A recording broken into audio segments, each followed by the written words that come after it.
I have come across a lot of startups these days interested in setting up in Singapore, even though their primary business operation is going to be in India. And this has become more and more common. And I think what we have seen is like 10,000 plus companies that are incorporated in Singapore but are doing business in India and elsewhere. Why is this? There are a few things. I mean, I think the primary reason might be tax, right? So a lot of these entrepreneurs feel that the double taxation that most geographies impose is onerous. That is, your income, profit before tax, you are taxed at a corporate rate, and then once you pay it out as a dividend, there's a dividend taxation. So that's a problem, and Singapore doesn't have a dividend tax, which is wonderful for a lot of the founders.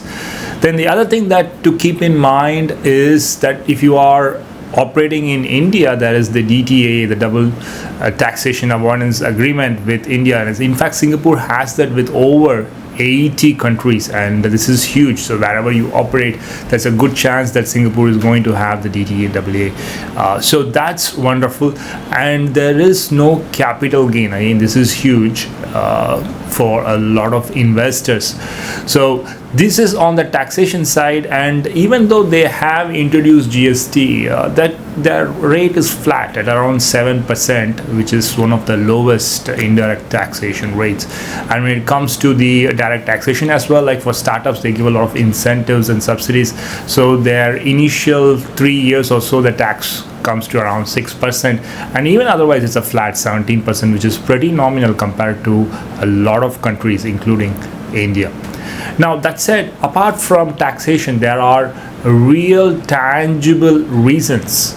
Apart from taxation is a very tangible one, but apart from that, there are also additional reasons. Like, for example, if I want to start the company in Singapore, it literally takes just a couple of days and I'm set up ready to go. Whereas here, it's improved a lot. I mean, the MC has done quite a bit, but still it takes a month or two.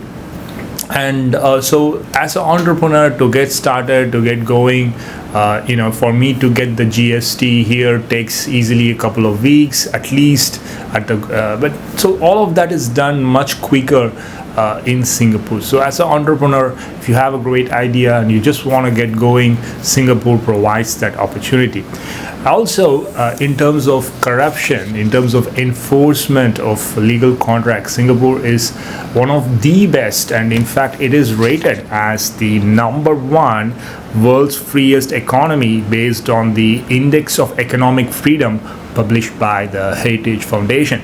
Also, in terms of the ease of doing business, it was ranked second amongst all the countries in 2020.